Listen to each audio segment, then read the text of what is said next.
Well, good day, all. I have a very interesting show today planned. Some things that I think that you all need to know because we are living in interesting times. Come to recognize that our political leaders are selling us out throughout the Caribbean, and we are going to look at the United Nations Pact, the World Health Organization, who pact, and how they silently conjure up this pact behind the scene without a vote. And as a result, our Caribbean leaders bought into that pact to sell us out. Now, before we go into this show, I'll be back in a few minutes.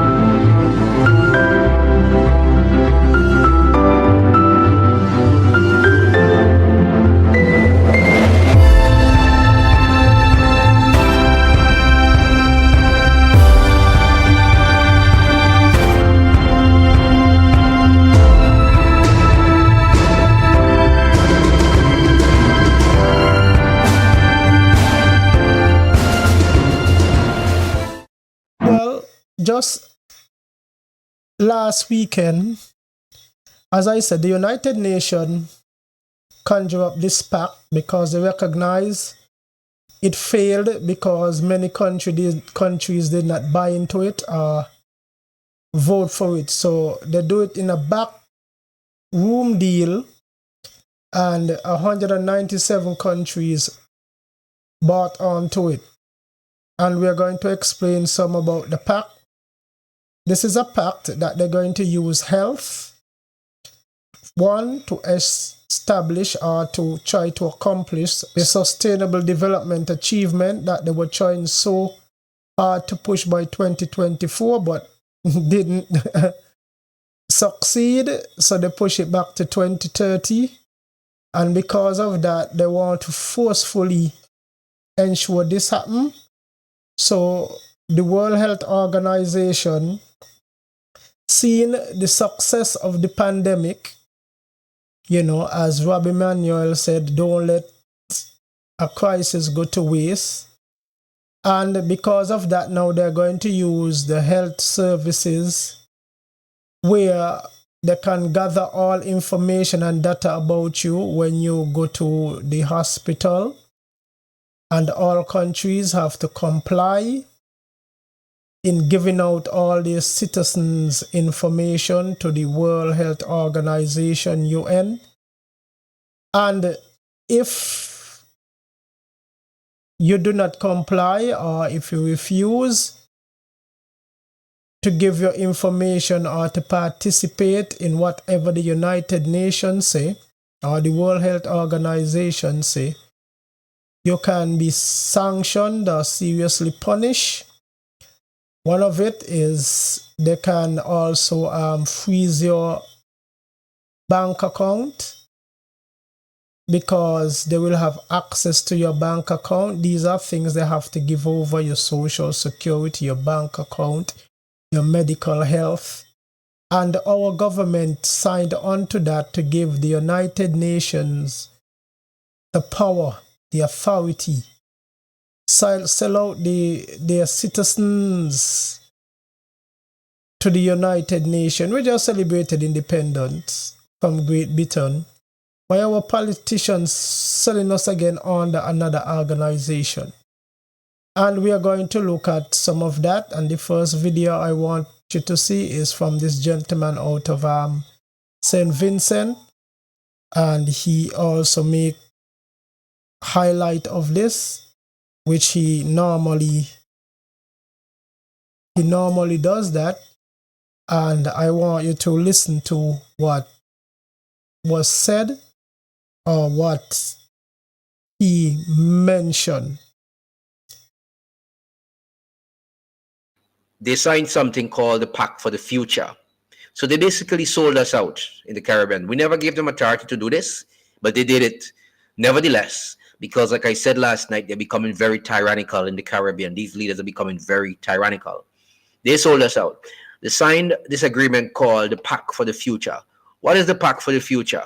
I want to get into that a little bit, and then I'll show you a video. The UN describes the Pact as a landmark declaration pledging action towards an improved world for tomorrow's generation.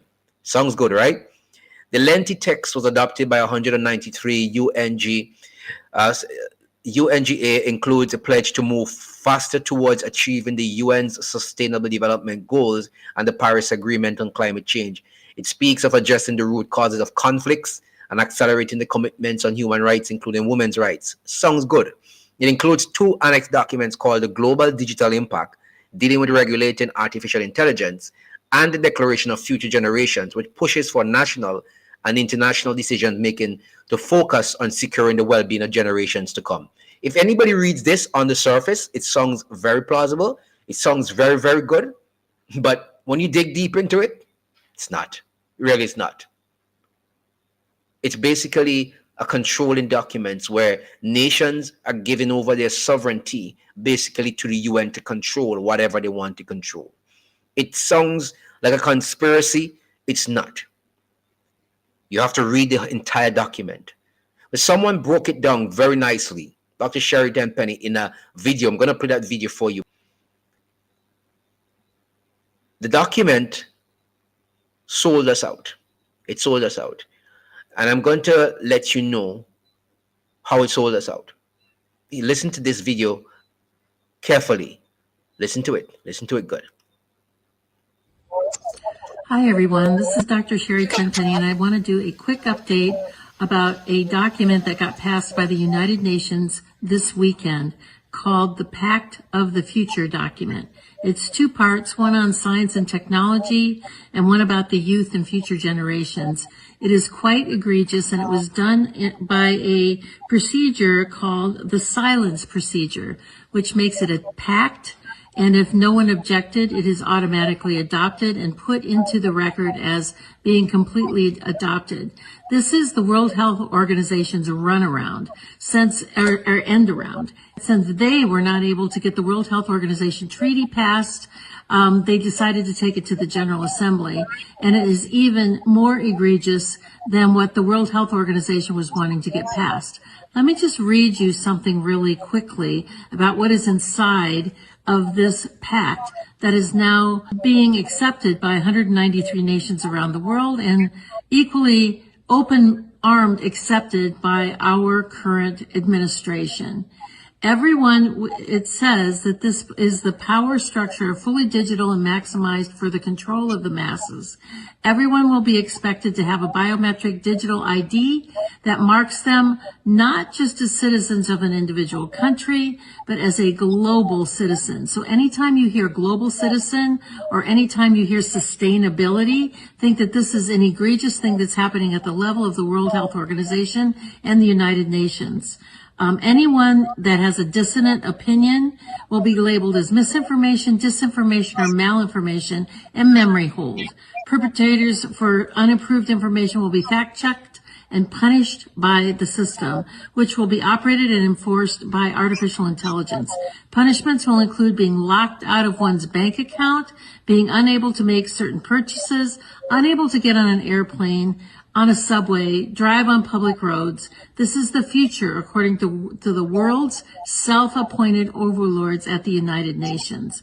These are unelected bureaucrats that are making decisions about our country, our sovereignty around the world. Nothing could be more important at this point in time than to get prepared, have water, food, digital access, flashlights, a way to communicate with family and friends. Now is really the time to get involved and get prepared, because this is what's coming. Our Congress is sitting on its hands. There was a press conference on the 17th about this, and no further action has been taken. So it's up to us to mobilize and to go forward, particularly with your local sheriffs, to get your constitutional sheriffs to say, this isn't going to be allowed in my county. Thank you very much. Take action. We've been talking about the onset of one world order, one world government, one world religion, one world money for a long time. Well, it's no longer coming. It's here. Then, not only what we see that he mentioned there, but we're going to also see not only that pact, you see how deadly and dangerous it is. You know, some Christians operate nonchalantly. They don't see how this gonna affect me. I guess they don't understand prophecy. They don't read their Bibles to understand this is the one world government. So the one world government come, the rapture gonna take place. I am not going to be here. So nothing wrong in participating in it. I'm not. We can't stop it. Well, let me ask you something. So those in the tribulation saints, they refused to take the mark of the beast. Because of that, they were punished. Because we cannot stop it mean that we're going to participate in it. We cannot stop our carnival and our Juve in the world is gonna. That mean we have to participate in it. Most look, the tribulation saints,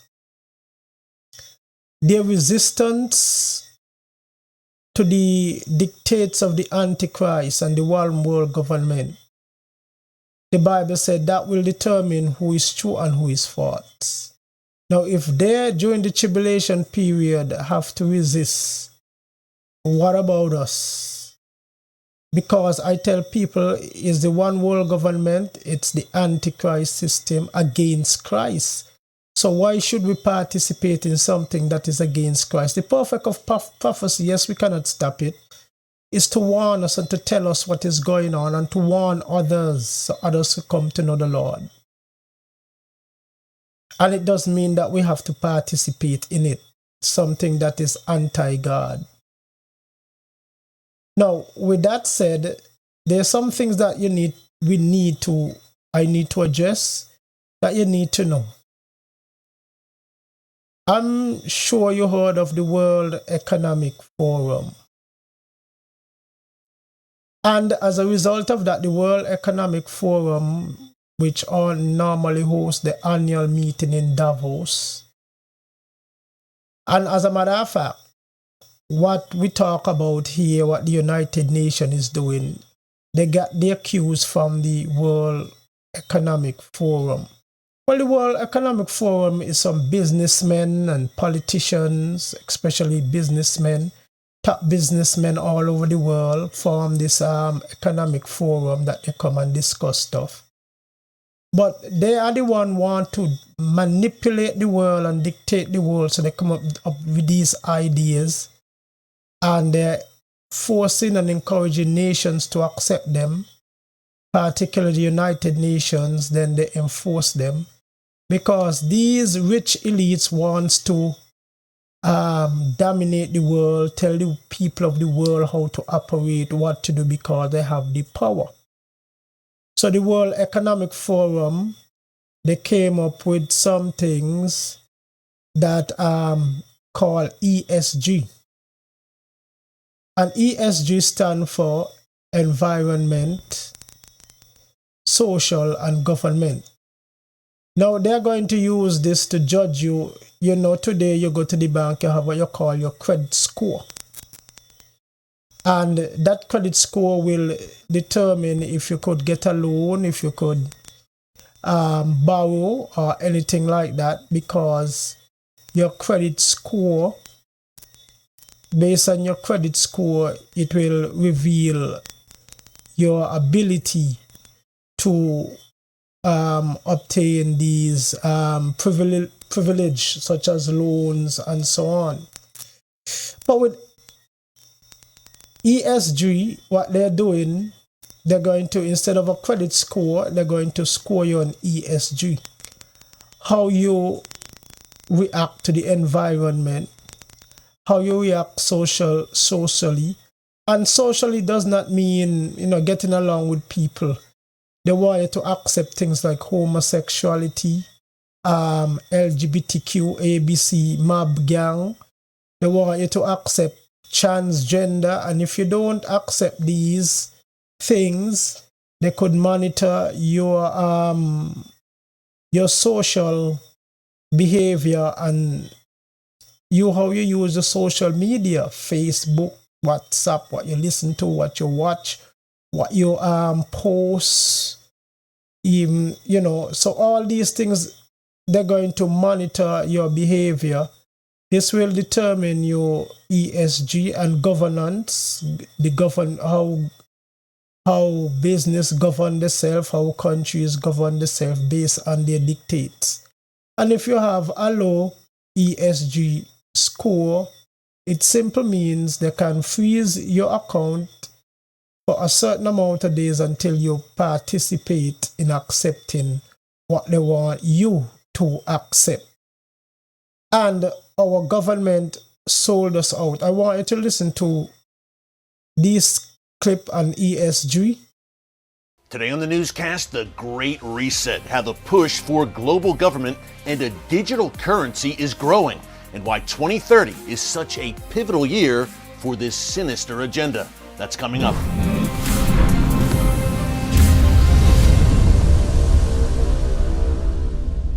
Hey folks, Eric Stakelbeck here. Welcome to the Watchman Newscast. What would you say if I told you that by the year 2030, you'll own nothing, have no privacy, and yet you'll be happy? That you'll live in a cashless society where all currency is digital, and that everyone on Earth will require a digital ID to travel freely. And that much like communist China, you'll be given a social credit score that determines how loyal you are to this new global system and those who control it. The end game is a one world government. To many, this sounds like something straight out of George Orwell's 1984, but I believe an even better guidepost would be the Book of Revelation and the coming Antichrist-led system. Now, some very powerful global players, led by the World Economic Forum and with the enthusiastic backing of some Western leaders, major corporations, and the UN, are openly promoting this radical transformation of society. They call it the Great Reset. And folks, it's not a conspiracy or a theory when the people behind it are telling you out loud what they intend to do. I recently hosted a full special for TBN called What is the Great Reset?, which you can find right here on our channel under the category TBN Specials. It features my interviews with some incredible voices on this subject, including, among others, the Kwok brothers. I spoke to them about why the year 2030 looms large for the Great Resetters and why a cashless society may not be that far off. Take a look. He heads up this World Economic Forum. They meet yearly in Davos, Switzerland, as you mentioned. But 2030 has been laid out by these great resetters like Klaus Schwab as a pivotal year for their agenda. Why is 2030 such a big deal for them? Yeah, well, I think Sam could speak a little bit more to this, but my initial thoughts for me is, they've got a plan. But, if you look at everything that's going to happen, with writing on the wall, so to speak, it really points towards that being more so a 10-year plan as opposed to something they could just do right away. One of the things that we've discovered as we've been covering this topic the last 4 or 5 years is these guys are master psyops individuals. Mass psychology, they're masters at figuring out what they have to say, what narrative they have to push, what lever they have to pull to get everybody on board with their ideas. Right. And they understand that it's going to be a long process and it's going to probably resonate with the younger generation, which is why him being 30, me being 28, we're so passionate about this because, we got to stand up. You know, we can't just allow our generation to be taken hostage by ideologies that not only hurt scripture, not only hurt the teachings of Jesus, but also hurts our personal freedom, you know? So, you know, I do believe that's kind of the famous saying is by 2030, you will own nothing and you will be happy. You will own nothing and you will be happy. That's straight from the horse's mouth, from the World Economic Forum. That's the motto. That's the theme of the Great Reset. So the World Economic Forum released, I believe it's a 2-3 minute video where it made some predictions, critical predictions by 2030. One of the main key thing is you will own nothing and you will be happy. And it's interesting. There's a man who's smiling. You know, he seems very peaceful. He's calm. He's got this really bright grin, and with the caption of "You will own nothing and you'll be happy." Well, how does that work in their view? You will own nothing, yet you'll be happy. What does that exactly mean? Well, so, they believe in a shared economy, meaning that, hey, you know, everyone's going to rent out things, right? So, you know, a lot of individuals who, I guess, criticize people like us who say that's not a good thing, they're saying, well, what if it's a world where it's a lot like Uber, where, you know, people don't own their cars, they take an Uber. But, you know, my counter argument to that is, well, the Uber driver owns the car. So, you know, there's got to be some people who own something. And so, you know, if we don't own anything, then, well, who will? Digital ID, which you mentioned, Daniel, and digital currency, two concepts that are also very central to the Great Reset agenda. The digital currency, you can see the seeds for that being laid right now. And digital ID as well. Vaccine mandates, I think we're a step in that direction during COVID. How far down the line are we towards a digital currency, number one, and perhaps even digital ID? Yeah, so in regards to CBDC, which stands for Central Bank Digital Currency. So what that is, you know, you may have heard Bitcoin, DeFi, right? Decentralized finance. Bitcoin, Ethereum, these are blockchain technology-backed currency, which in essence could be a good thing. What the government and the central banks are trying to do around the world is harness that technology to then be able to create a centralized form where all transactions, whether it's made online when you go to the store or you go shop on Amazon, could be thoroughly monitored, it could be recorded. So the central banks want to design this, and typically they always seem to have a good reasons as to why. They have a list of good reasons. Hey, here's why this is going to be amazing. It's going to make transactions efficient, it's be less costly. We can do cross-border transaction, which actually feeds right into the narrative of eliminating sovereignty borders and making really the world one government. But the central bank digital currency, CBDC, the threat of that, it has actually really good ties to the digital IDs because they want to give you money, or they want people who deserve, based on their standards, to have control over their money. So if they don't like what you did or didn't like what you said about them, they can shut your money down or put an expiration date on it and say, hey, your money is only good for the next 30 days, spend it wisely. And just completely shut your account down. And we've seen what happened in Canada with the trucker protest, donations frozen like that, and they're taken away. Well, to give you an update is, you know, it was one of the first things the Biden administration started working on and developing when he first got in office. I mean, it literally one of the first initiatives was we got to develop this thing, and the digital currency, the centralized a cashless society seems to be the end game. And not only that, but as Sam said, it is control. But I believe the primary reason why they're wanting to roll this out so quickly is to create a global economy, a globalized economy, because that's really the step right before a globalized government. Thanks. Now, with the ESG, I know that it's already here, and Mr. Dixon, Pastor Dixon, Brother Dixon, whatever you want to call me, how could you say that? I dare you to ask this question to any bank official here in St. Kitts. Ask them if they had training on ESG, all the banks in St. Kitts. They had to go to East Caribbean Central Bank because once that was decided in Davos, all banking system in the world had to comply to that. Credit union, whatever, ESG. So, once they have your information, if you're not accepting the things or behaving according to the global order, they can close you down financially. Your own money you work for, the World Health Organization could freeze your assets and manage it. Now, Glenn Beck, a famous journalist now, a content creator. He is the founder of the network, The Blaze. He has his Glenn Beck podcast. I encourage you to listen to him. And he was one of the first to come out to speak about what you call the Great Reset.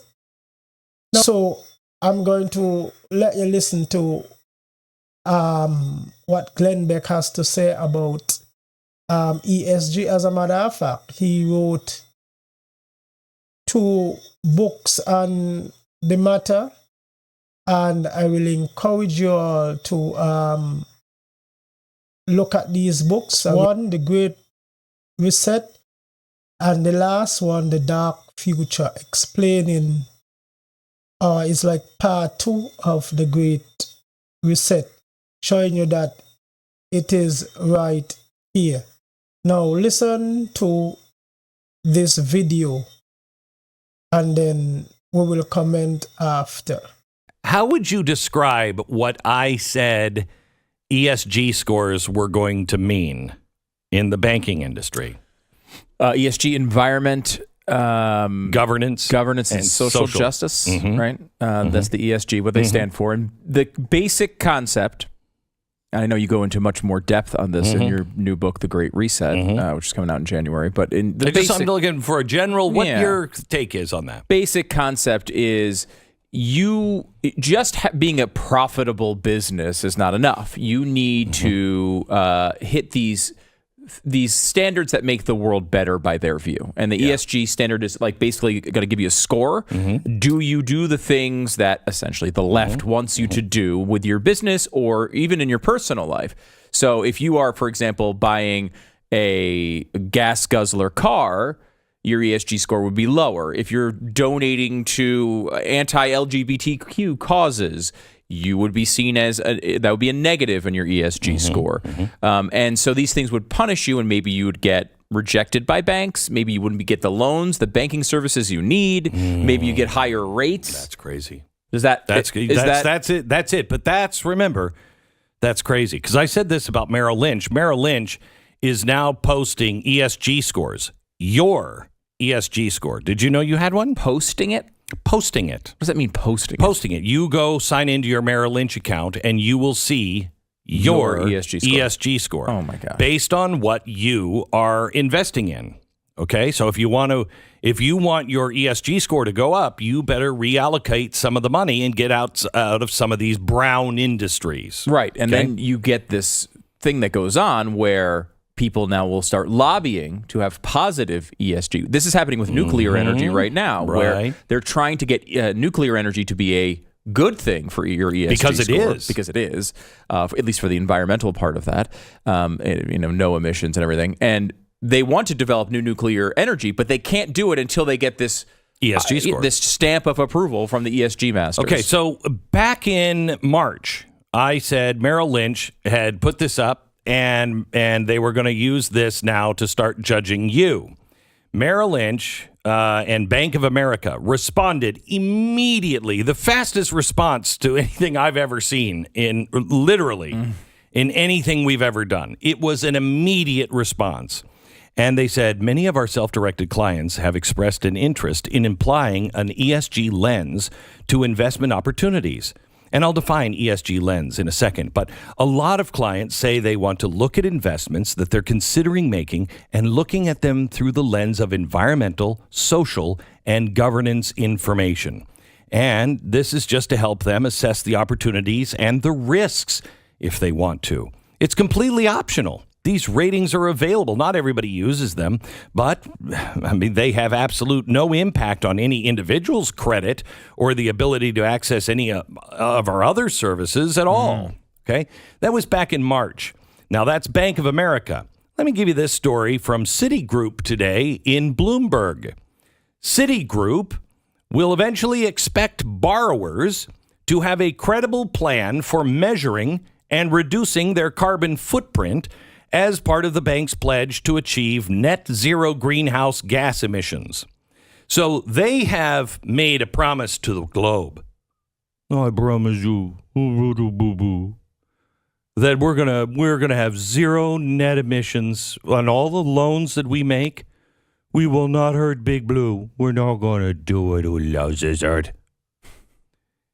So, for them to have no emissions, zero net emissions, that means they can't loan any money out to people who are investing in brown industries. What's your ESG score? Now, the Great Reset is as a result of this ESG. And what they're saying, with all the chaos and all these things that are going on in the world, they want to, through the economic forums, through ESG, to the World Health Organization, they're looking at something called the Great Reset. And reset everything. They expect the economy to crash. They expect this to happen. Use diseases, global pandemics to control the masses. And by the way, they have already indicated that a new disease is supposed to come out. They're telling you that. And when it comes out, it will be called X. Virus X coming out. So instead of COVID, they are trying to look at virus X. They're telling you their plan. So ladies and gentlemen, you see, fellow believers, you see we are living in crucial days. And not only did our government sign on to this, especially the last one also, the United Nations, they sold us out with the World Health Organization Pact, where they can give, you become a global citizen now, and through the hospital, through health, they have to turn over all their citizens' information, your health history, and with that will have on everything about you, your social security, because you got to go to when you go and pay and you fill out these forms. So all the information about you, so they could use that to manipulate and to manage you. Now, with the ESG, I know that it's already here, and Mr. Dixon, Pastor Dixon, Brother Dixon, whatever you want to call me, how could you say that? When Elias Brotberger goes to work, he doesn't need ID, and he doesn't need money. In fact, much of what he needs to get through the day is hidden right there, just below the surface, in his hand. You like to touch it? Yeah. Yeah? Oh, weird. Yeah, it's like a grain of rice. Yeah, a grain of rice. Embedded in his hand is a microchip that serves as his keys, his ID, and his wallet. Yeah, it's all in chip, so I use it like to get around the building. Buy snacks. Yeah, exactly. Let's buy some snacks. Exactly. So I can't open it. No. Okay. So what I need to do is I need to first blip my chip, and it will log me in, and from there I get access to the fridge. Popular TV shows like Black Mirror have imagined chips as part of a dystopian future. Install ingrain procedure with local anesthetic and you're good to go. In Sweden, the microchips are already here. The microchip implants use the same technology that's in contactless credit cards, which have made cash pretty much obsolete in Sweden. No cash. At this tech fair, a chipping event for those on the cutting edge, merging their hands with this new technology. I thought it would be fun, right? The process is simple and swift. A pinch of the skin, and in a matter of seconds, the chip is inserted. The transformation is complete.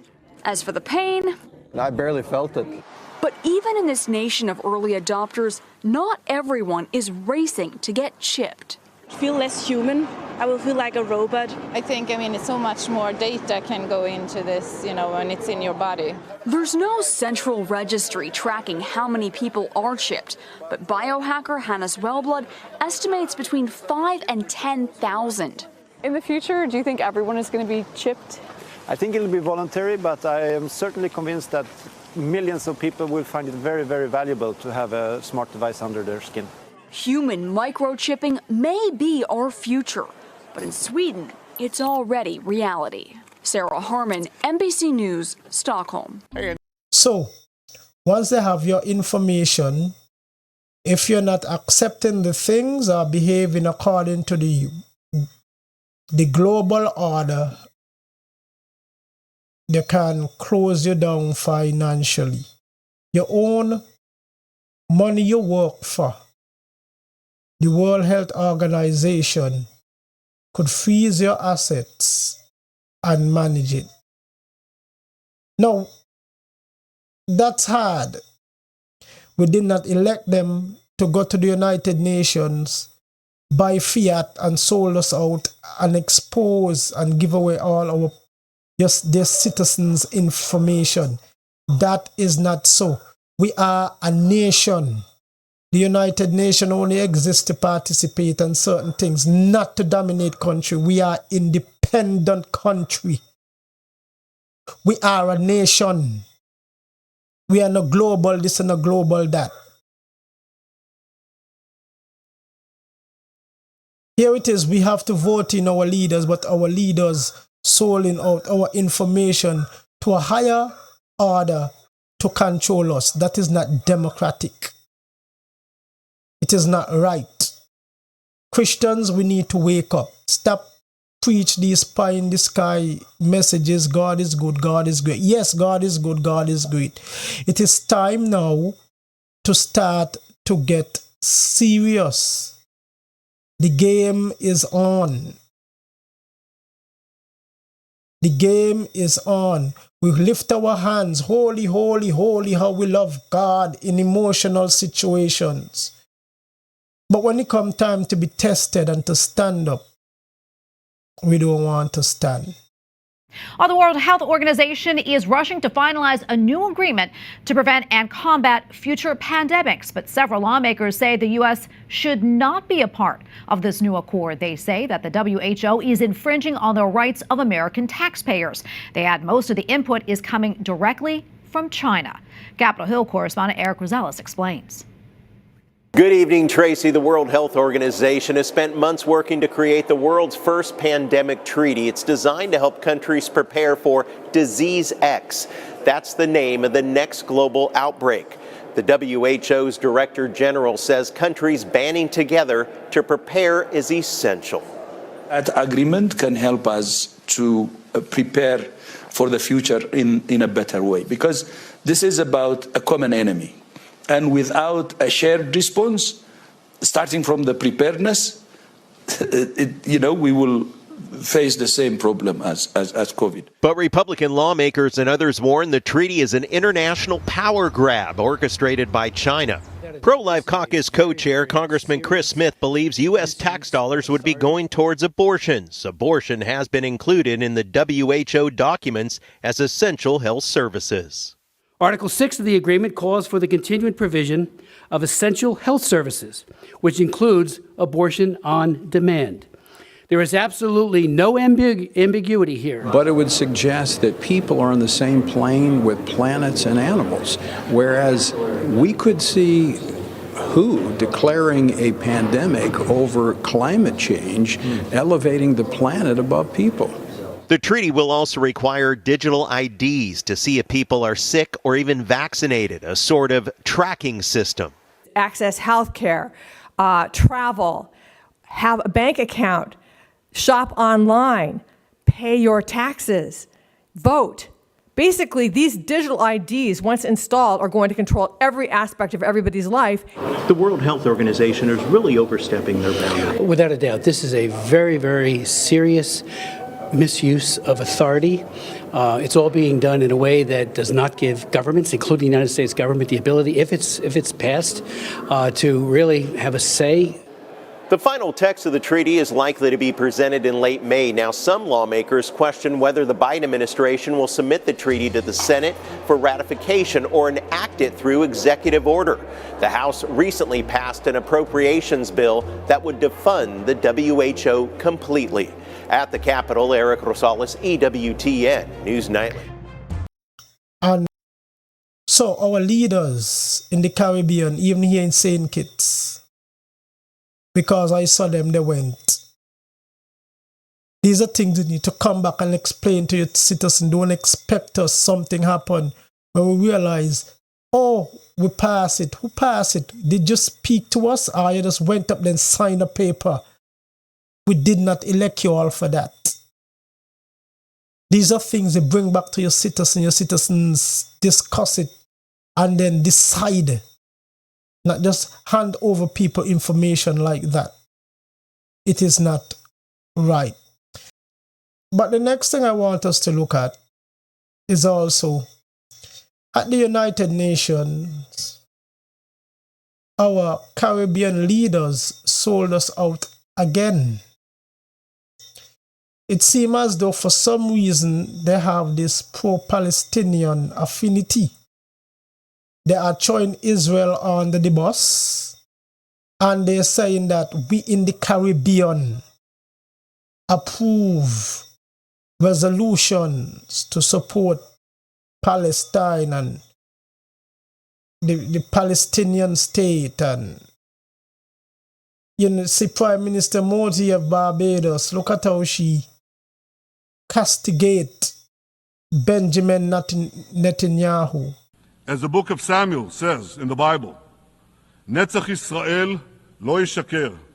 The eternity of Israel will not falter. It is, Mr. President, above all else, we need a global reset on peace.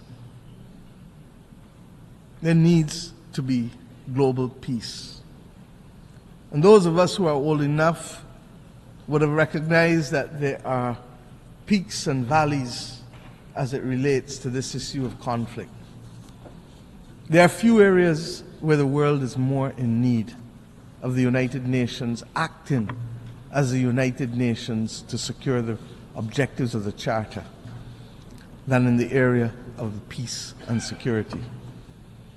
And the spread of the war from Gaza to the consequences in the West Bank to now clearly what is happening in Lebanon as we speak with Israel, all of these are but the tip of an iceberg of death, violence, and instability, and robs the global community of oxygen and resources at the very time when we need it most in a strategic way.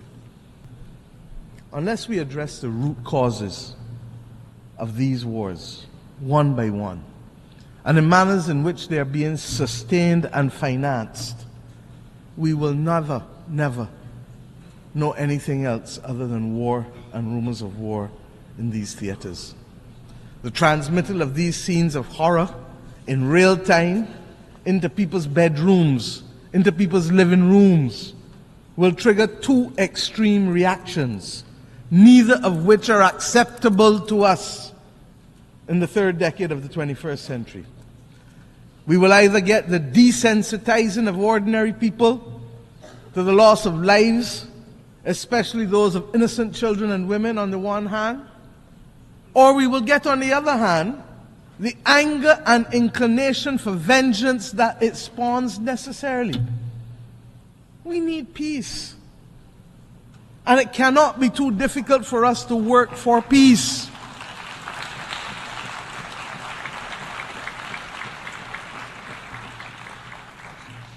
It is the same Bible that tells us in the stories of the Old Testament, much which has guided many people across this world. But when we turn from the Old Testament to the New Testament, it is Romans that says to us, vengeance is mine, saith the Lord, not any country, not any human being.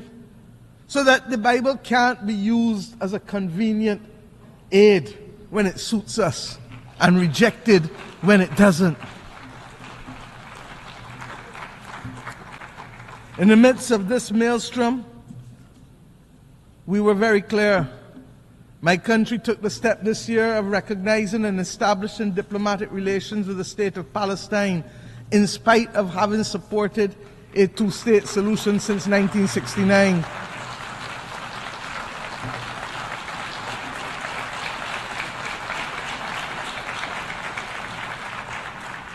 And we did this because it is clear to us that the state and people of Palestine, human beings, are entitled to full recognition by integration into and support from the international community. The Charter does not say we the people, with the exception of any one group from any one part of the world. We join with others, therefore, in congratulating the state of Palestine in taking their seat among the United Nations member states as they did on the 10th of September of this year.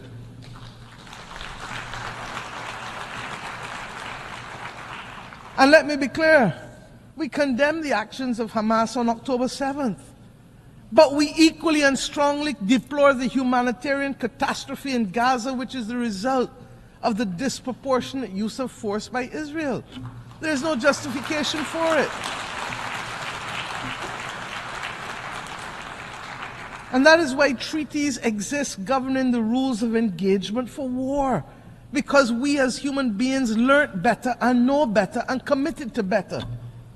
A two-state solution, no matter how elusive it may appear to be now, is the only answer. And not only Prime Minister Moti, we see what the Prime Minister of Trinidad gone up there to say.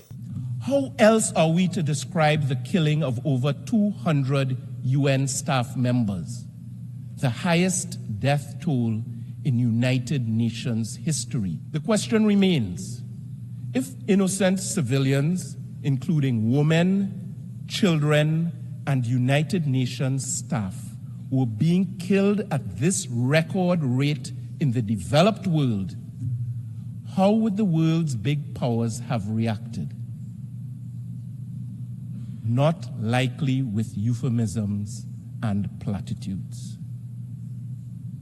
The double standards and continued resourcing of these ongoing violations of international law send a chilling message to the global South. Despite its detractors, the evidence before us clearly shows the value and effectiveness and necessity of the International Criminal Court. Mr. President, Trinidad and Tobago is deeply troubled by the escalation of conflict and tensions in the Middle East. We remain distressed by the ongoing war on Gaza and by the chilling flashpoints of expansion that are being deployed on a daily basis. Only someone absolutely bereft of humanity would think that it is lawful and just and even godly to respond to atrocities committed on one awful day of terror by in turn committing atrocities after atrocities. How else are we to describe the killing of over 200 UN staff members, the highest death toll in United Nations history, and the deaths of tens of thousands of civilians, including women and children? And this is not being done in secret. The entire world is watching, and the global South in particular is appalled. The question remains, if innocent civilians, including women, children, and United Nations staff, were being killed at this record rate in the developed world, how would the world's big powers have reacted? Not likely with euphemisms and platitudes. The double standards and continued resourcing of these ongoing violations of international law send a chilling message to the global South. And that message is this: there are some powerful people in this world who are of the view that a Palestinian child is less worthy of defense, protection, food, water, and life than another child. I am not of that view. The people of my country are not of that view. CARICOM is not of that view. And decent people all over the world, including in Israel, are not of that view. International law is not a tool of mere convenience to be muted for friends and trumpeted against enemies. Mr. President, international law is not a tool of mere convenience to be muted for our friends and trumpeted against our enemies. In this regard, Trinidad and Tobago has joined the call for an immediate, full, and complete ceasefire, and for the unconditional release of every single hostage. The truth is, there is no military solution to this conflict, as peace will only be achieved through negotiations in good faith and constructive dialogue among all concerned parties. Trinidad and Tobago has consistently expressed our support for a two-state solution where Israelis can live without the daily threat of terror and Palestinians can live without the daily weight of occupation, coexisting side by side as responsible members of the international community. We firmly believe that this is the only credible pathway to end this cycle of violence, culminating in the establishment of a sovereign and peaceful state of Palestine alongside a sovereign and peaceful state of Israel within secure borders. Rooted in this belief, Trinidad and Tobago took the decision to recognize the state of Palestine in our contribution to the two-state solution and in support of the legitimate aspirations of the Palestinian people for self-determination. I can report that just 6 days ago, Trinidad and Tobago and the State of Palestine officially established diplomatic relations. We look forward to the day when the State of Palestine would be welcomed to take its seat in the General Assembly as a full member of the United Nations. Only Prime Minister Moti, with the Prime Minister of Trinidad, God seems to be taking a pro-Palestinian stand, saying that Israel are occupiers. Israel are not occupiers, and these people, they know the Bible. When you read the Bible, Israel here, Israel was there from since whenever. Who is occupying what? And again, I did a video. I'm going to post it in the description below. There is no such country as Palestinians. Palestinian is a make-up group of people, make-up state by England when they parted the area. We know that land was the land of Canaan. That's the original name. Palestine, again, was so called by Herod the Great after Pompey went in and he destroyed Jerusalem and destroyed the temple in AD 70. he called it Palestine to get back at the Jews. Really, the word Palestine comes from Philistines. As a matter of fact, the Arabs don't say Palestinian, they say Philistinia. But we know the Philistines went out of existence from whenever.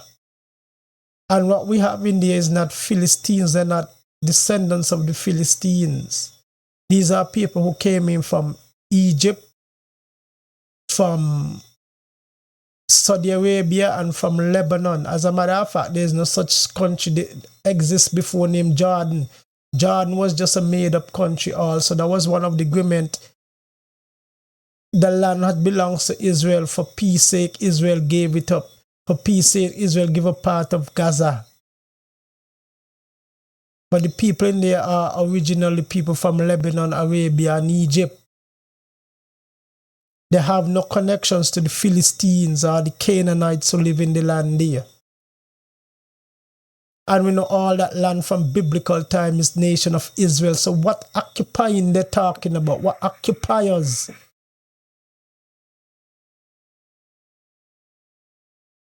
And these things is very frightening. And they're saying we in the Caribbean. Who is we in the Caribbean? That's what you all went up to do. Because you're all in league with Qatar and you're all in league, what's the name? Dubai and all these countries who are pro-Arabs, countries who are against Israel. And if because you all want aid from the international world, UNESCO and all these kind of things, you all have to dance to their tune. I'm going to say we in the Caribbean. We see, can't you see that the Palestinians are losing? Can't you see how God is shielding and blessing Israel? David slinging the Iron Dome when Iran trying to send this barrage of missiles across and they're not connecting. You can't see. Which side are you on? Which side are we on? We need to hold our leaders to account, as was mentioned by the gentleman in the video. We need to hold our leaders to account. Things like that they bring back to our country. And that's why our country in the crime, all them build a pass to get aid from UNESCO and all these kind of things years ago. You can't discipline your child because of that. These are why we have all these crime with the young people, no discipline because of UNESCO. This is how our politicians are selling us out. I just want to inform you, we know in the book of Revelation, we know we're talking about that church. We are seeing in Matthew chapter 24. Go and read Matthew chapter 24. Go and read from Revelations chapter 5. Go right down the judgment, the trumpet, the vial judgment, and all the judgments. The mark of the beast, the one world order, the false prophet.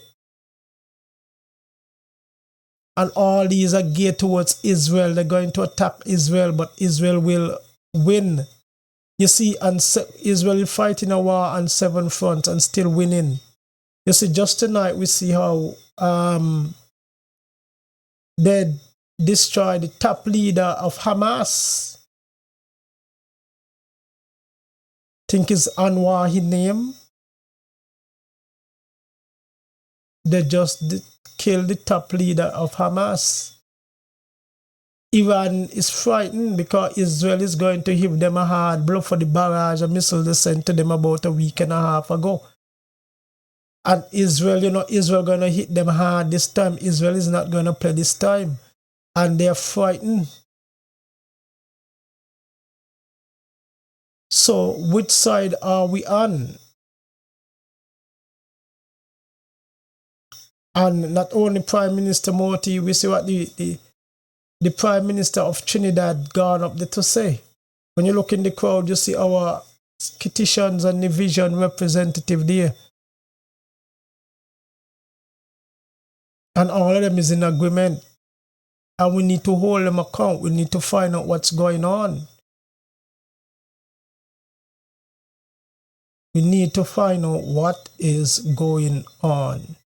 These are things that need to be known to the public. Talk radios and saying kids needs to be talking about these things, informing people what our leaders are doing. And it's not just this administration. Each administration, those before went and they're doing these things.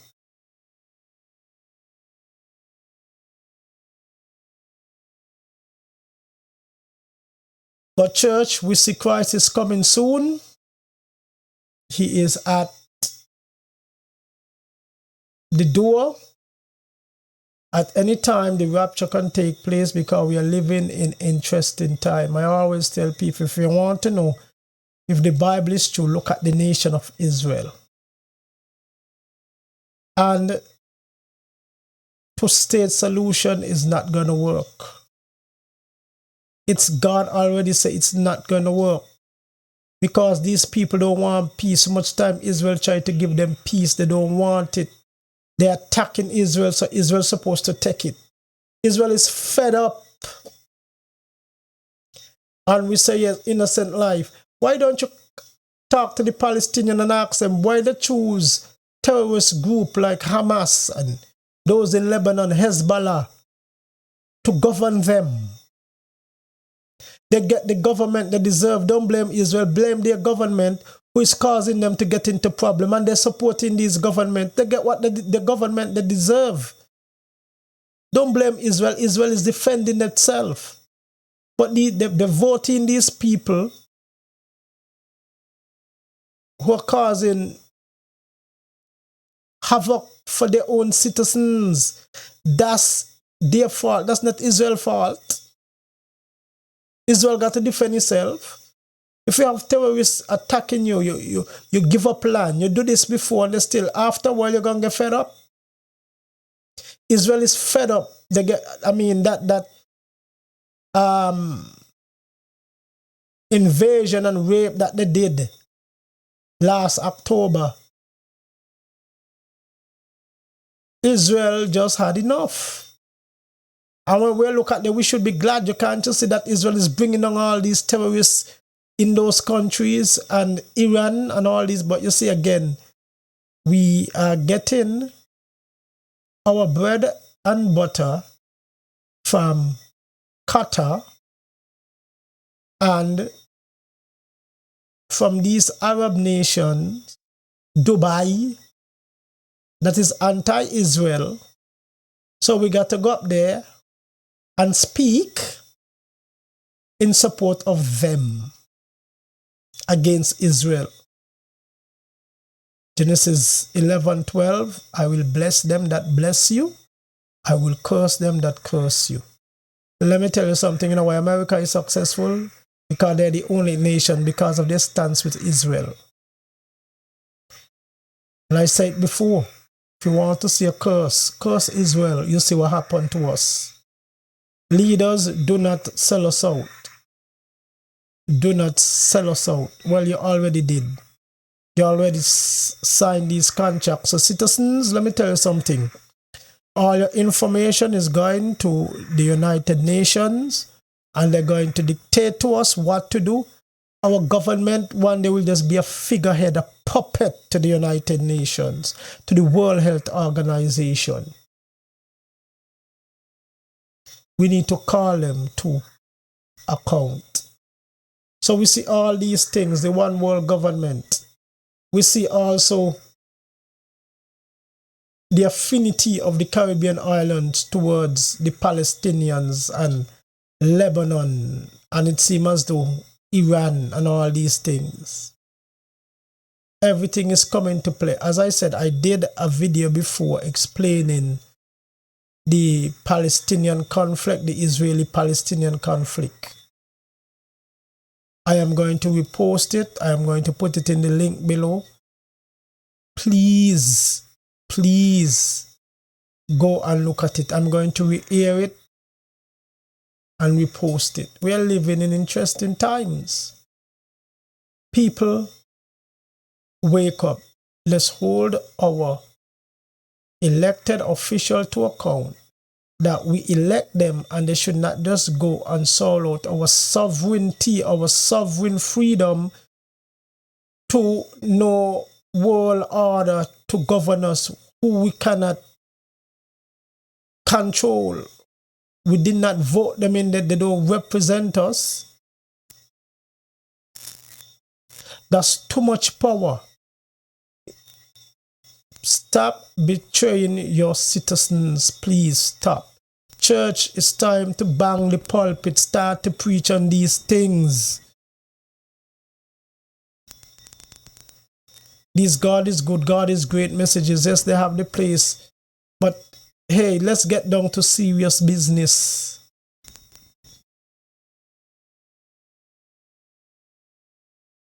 Well, this is just my little pet peeve. This is why I did this video, so we can understand what is going on.